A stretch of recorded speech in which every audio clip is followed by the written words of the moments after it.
گستاخی کا الزام لگانا یہ بدکاری اور زنا کے الزام سے زیادہ بدتر الزام ہے۔ قتل کی دھمکیاں، گستاخ اور جو فحش گالیاں دی جا رہی ہیں۔ موت زندگی اللہ کے ہاتھ میں، جو رات قبر میں گزرنی ہے وہ قبر میں گزرے گی، جو زمین پہ گزرنی ہے وہ زمین پہ گزرے گی۔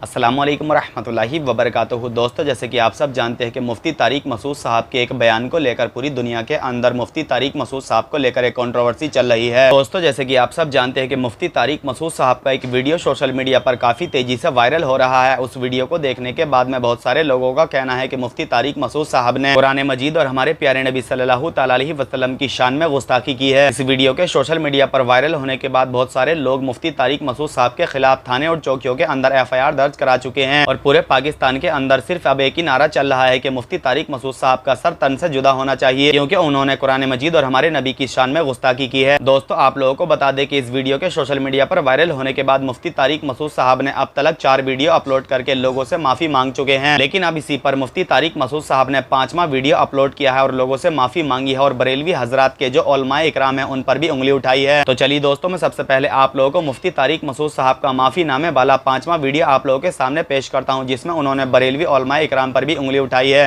گستاخی کا الزام لگانا یہ بدکاری اور زنا کے الزام سے زیادہ بدتر الزام ہے۔ قتل کی دھمکیاں، گستاخ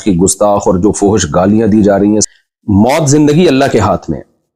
جو رات قبر میں گزرنی ہے وہ قبر میں گزرے گی، جو زمین پہ گزرنی ہے وہ زمین پہ گزرے گی۔ لیکن ایسا نہ ہو کہ کچھ مذہبی متشدد قسم کے اسکالر آپ سے وہ کام کروائیں جس پہ قیامت کے دن نبی صلی اللہ علیہ وسلم آپ سے اپنا چہرہ پھیر لیں، اور آپ شو تو یہ کر رہے ہو میں نے نبی کے نام پہ یہ کام کیا ہے، لیکن نبی صلی اللہ علیہ وسلم اس شدت پسندی سے کبھی بھی خوش نہیں ہو سکتے۔ اور اگر پھر بھی آپ یہ سمجھتے ہیں کہ یہ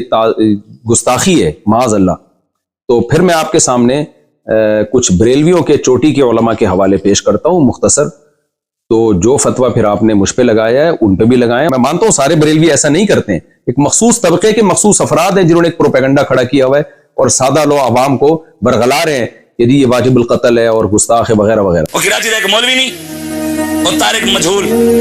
مردود، ایک بندہ بھی غیرت مند نہیں بیٹھا جڑا اٹھ کے انہاں سر لاوے۔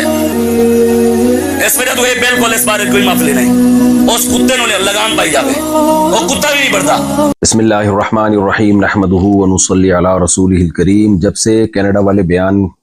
وہ سوسائٹی میں گیا ہے تو مسلسل سوشل میڈیا پہ ہائپ کریٹ کی جا رہی ہے،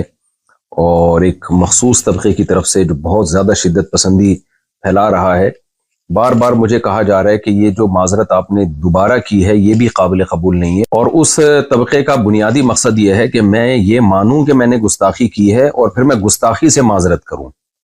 جو غلطی مجھ سے ہوئی ہے اس پہ میں بار بار معذرت کر چکا ہوں، لیکن وہ طبقہ مسلسل دھمکیاں دے رہا ہے میرے واٹس ایپ پہ، قتل کی دھمکیاں، گستاخ اور جو فحش گالیاں دی جا رہی ہیں، سب کے نمبر بھی میں سیو کر رہا ہوں۔ تو یہ سب کچھ چل رہا ہے میرے ساتھ، تو مجھے خیال ہوا کہ میں ایک علمی لحاظ سے بہرحال میں اس پہ ایک ویڈیو ریکارڈ کرواؤں، کیونکہ جو کچھ میرے مخلص لوگ ہیں، بعض لوگ، میجورٹی نے مجھے گستاخ قرار نہیں دیا الحمدللہ، میجورٹی علماء نے، بلکہ انہوں نے اس کو ایک غلطی ضرور قرار دیا، علمی غلطی، گستاخ قرار نہیں دیا۔ لیکن بعض ہمارے ہی بڑوں سے، بعض ہمارے ہی لوگوں نے بھی اس کو گستاخی سے تعبیر کیا، اور پھر یہ کہا کہ مفتی صاحب نے جب گستاخی سے معذرت کر لی ہے تو اب ان کی جان چھوڑ دو۔ تو اس کو بھی بعض شدت پسند لوگ کہہ رہے ہیں دیکھو ان کے اپنے بڑے کہہ رہے ہیں کہ انہوں نے گستاخی کی ہے۔ اس لیے مجھے گستاخی کے لفظ کو ایکسپلین کرنا بہت میرے لیے ضروری ہو گیا ہے۔ وجہ اس کی ہے کہ جو مخصوص طبقے کے کچھ لوگ ہیں جو ان کے لیڈر بہت زیادہ شدت پسندی پھیلا رہے ہیں، اور اپنی عوام کو، جو عام لوگ ہیں نا، ان کو بہت زیادہ اکسا رہے ہیں میرے قتل پہ۔ کھلی ویڈیو میں جب اتنا اکسا رہے ہیں، آپ یہ ویڈیو کلپ دیکھ سکتے ہیں۔ وہ کراچی کا ایک مولوی نہیں اور طارق مجہول مردود، ایک بندہ بھی غیرت مند نہیں بیٹھا جڑا اٹھ کے انہاں سر لاوے۔ اس وجہ تو یہ بالکل اس بارے کوئی معافی نہیں، اس کتے نوں لگام پائی جاوے، وہ کتا بھی نہیں بڑھتا۔ جب کھلی ویڈیو میں اتنا اکسا رہے ہیں تو بند کمروں میں کتنا اکساتے ہوں گے، اور میرے پاس جو الگ سے دھمکیاں آ رہی ہیں وہ الگ ہیں۔ لیکن جو لیڈر حضرات ہیں نا ایک مخصوص طبقے کے، وہ بار بار جو ہے نا گستاخ کی سزا سرتن سے جدا، نعرے بھی یہی لگ رہے ہیں۔ سر سید تھانے کے باہر جو ہمارا قریبی محلہ ہے، اس میں جو تھانہ ہے اس کے باہر بھی یہ نعرے لگائے گئے ہیں ایک کراؤڈ کی شکل میں کہ گستاخ کی سزا سرتن سے جدا، نبی کی ایک سزا سرتن سے جدا، سرتن سے جدا۔ تو میں اس گستاخ کے لفظ کو آج علمی انداز سے ایکسپلین کروں گا، تحقیقی جواب بھی دوں گا، الزامی جواب بھی دوں گا کہ اگر آپ مجھ پہ گستاخی کے فتوے لگاتے ہیں تو پھر آپ ان لوگوں پہ بھی گستاخی کے فتوے لگائیں، تاکہ جو سادہ لوح لوگ ہیں جو واقعی نبی صلی اللہ علیہ وسلم سے محبت کرتے ہیں لیکن وہ غلط فہمی کا شکار ہو گئے، وہ مجھ سے بدگمان ہو گئے کہ مفتی صاحب نے واقعی غلط گستاخی تو بہرحال کی ہے، بعض لوگ یہ کہہ رہے ہیں، تو میں نے جو غلطی کی ہے اس سے میں رجوع کر چکا ہوں، گستاخی میں نے نہیں کی ہے۔ تو اب میں اس پہ شروع کرتا ہوں۔ دیکھیے میرا جو بیان تھا میں نے اس میں یہ بات کہی جو کہ غلط الفاظ تھے، میں نے کہا قرآن میں گرامر کے لحاظ سے یہ غلط ہے لیکن اس کو ٹھیک نہیں کیا گیا، یہ قرآن کا میں معجزہ بیان کر رہا تھا کہ جو گرامر کے لحاظ سے مسٹیک ہوئی وہ باقی رکھی گئی، لیکن بیان کے دوران ہی مجھے خیال ہوا کہ یہ لفظ جو تعبیر ہے جو الفاظ ہیں میرے منہ سے غلط نکل گئے۔ وجہ اس کی یہ ہے کہ قرآن پہلے ہے، گرامر کے اصول بعد میں وضع کیے گئے ہیں، گرامر قرآن کو دیکھ کے لکھی گئی ہے نہ کہ قرآن گرامر کا محتاج ہے۔ یہ ایک ایسی حقیقت ہے جس کو میں اپنے لیکچروں میں پہلے بیان کر چکا ہوں، کئی بار بیان کر چکا ہوں کہ زبان گرامر کی محتاج نہیں ہوتی، گرامر زبان کی محتاج ہوتی ہے۔ مجھے بیان کے دوران ہی اندازہ ہو گیا کہ یہ الفاظ میرے زبان سے غلط نکلے، لہذا میں نے بیان میں ہی اس کی کریکشن کی کہ اگر ظاہری لحاظ سے اس میں کوئی غلطی لکھنے میں، ظاہری لحاظ سے، ورنہ تو اس میں بڑی حکمت ہے، گرامر کی ایک مسٹیک اگر ظاہری لحاظ سے میں مسٹیک کہہ رہا ہوں کہ تو وہ کریکشن کیا تھی جو میں نے چلائی بھی ہے کہ ظاہری لحاظ سے ہے، حقیقت میں نہیں ہے، ظاہری لحاظ سے۔ ظاہر کا مطلب یہ کہ حقیقت میں کوئی غلطی نہیں ہے، دیکھنے میں ایسا لگتا ہے کہ گرامر کے قاعدوں کے خلاف ہے۔ میرا خیال یہ تھا کہ اس سے لوگ مطمئن ہو گئے ہوں گے، لیکن وہ بھی میری غلطی تھی، مجھے اس میں اور اچھی طرح سے ایکسپلین بھی کرنا چاہیے تھا اور اسی بیان میں معذرت کر لینی چاہیے تھی، وہ بھی میں نے نہیں کی۔ یہ بھی ایک جرم میرا ہے، اس کی بھی غلطی کا میں اعتراف کرتا ہوں۔ تو لیکن مقصد یہی تھا کہ حقیقت میں کوئی غلطی نہیں ہے۔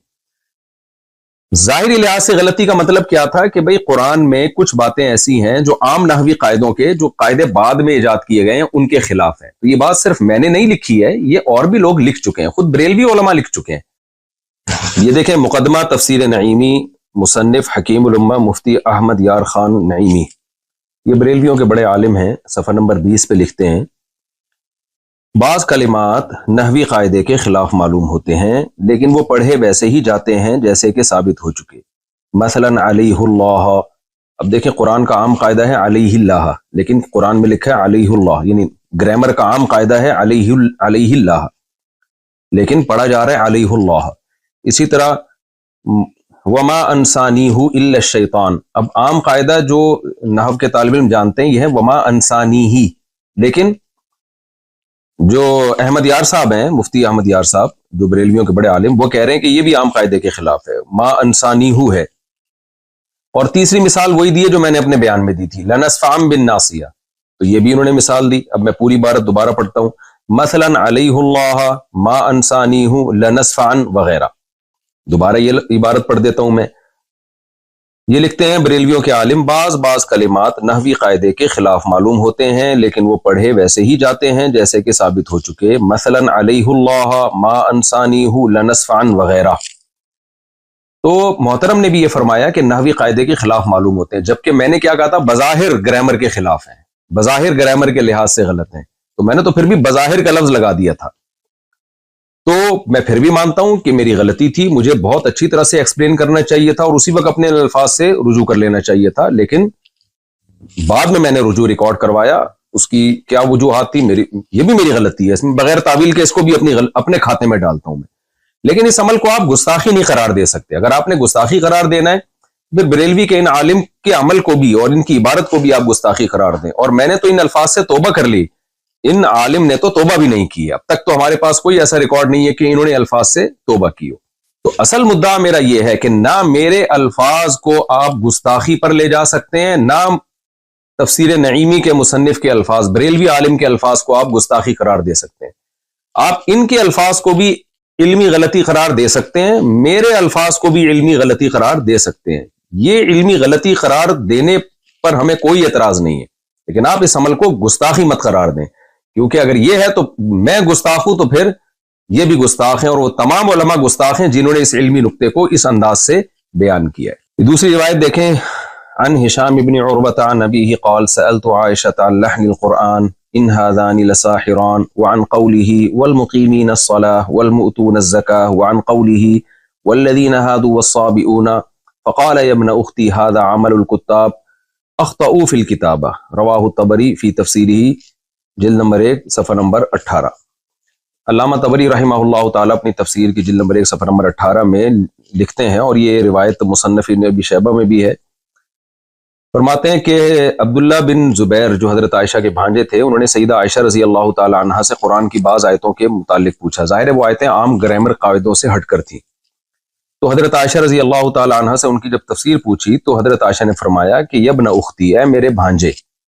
ھذا عمل الکتاب اخطأوا فی الکتابہ، یہ کاتبوں کا عمل ہے جنہوں نے کتابت میں خطا کی ہے۔ تو یہاں بھی سیدہ عائشہ کا مطلب، خطا کا مطلب یہ نہیں ہے کہ سچی مچی میں غلطی کی ہے، وہ خطا یہ بیان کرنے کے لیے بتا رہی ہیں کہ یہ جو عام قاعدے جو گرامر کے اصول کیے گئے ہیں، یہ عام قاعدوں سے ہٹ کر انہوں نے اس کو لکھا ہے۔ جمہور حضرات نے یہی مفہوم بیان کیا ہے اس کا۔ تو یہاں بھی میں یہ کہوں گا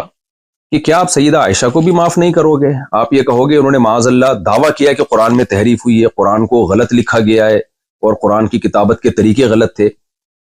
یا علامہ طبری جو بڑے مفسر ہیں، جن کو دیوبندی بھی مانتے ہیں، بریلوی بھی مانتے ہیں، اہل حدیث بھی بہت بڑا مفسر مانتے ہیں، آپ ان کو گستاخ قرار دیں گے؟ تو دوستو، مفتی طارق مسعود صاحب کی اس ویڈیو میں آپ لوگوں نے دیکھا کہ کس طرح پاکستان کے اندر مفتی طارق مسعود صاحب کو لے کر پروٹیسٹ کیا جا رہا ہے، اور ان پر قرآن مجید اور پروفٹ محمد صلی اللہ تعالیٰ علیہ وسلم کی شان میں گستاخی کرنے کے جرم میں ان کا سر تن سے جدا کرنے کے نعرے بھی لگائے جا رہے ہیں، اور ان کو دھمکی بھرے میسج کال آ رہے ہیں۔ لیکن دوستو، اسی پر آپ لوگوں نے مفتی طارق مسعود صاحب کی زبانی سنا کہ میں نے جو کینیڈا کے اندر بیان دیا تھا وہ صرف میں نے ہی اپنی زبان سے نہیں دیا ہے، بلکہ بریلوی علماء اکرام نے بھی اپنی کتاب کے اندر ان سبھی باتوں کا ذکر کیا ہے جو کہ کینیڈا کے اندر میں نے اس دن اس چیزوں کا ذکر کیا تھا۔ لیکن جس طریقے سے میں نے ان سبھی چیزوں کو لوگوں کے سامنے پیش کیا وہ میرا طریقہ غلط تھا، اس کے لیے میں معافی چاہتا ہوں۔ دوستو، مفتی طارق مسعود صاحب کی زبان سے ان سب باتوں کو نکلنے کے بعد میں اور اس ویڈیو کو سوشل میڈیا پر وائرل ہونے کے بعد مفتی طارق مسعود صاحب نے اس تعلق سے معافی نامے والا 5واں ویڈیو کل اپلوڈ کیا ہے۔ فی الحال دوستو، آپ لوگ اس پورے معاملے کو کس نظریے سے دیکھتے ہیں؟ اپنی قیمتی رائے کمنٹ باکس میں ضرور دیں، اور اس ویڈیو کو لائک کر کے تمام دوستوں اور رشتہ داروں کے ساتھ میں آگے ضرور شیئر کر دیں تاکہ یہ خبر اور بھی ہمارے بھائی بہنوں تک پہنچ سکے۔ تو دوستو، ملتا ہوں آپ سے ایک اور کسی آنے والی نئی ویڈیو میں، جب تک کے لیے دعا کی درخواست۔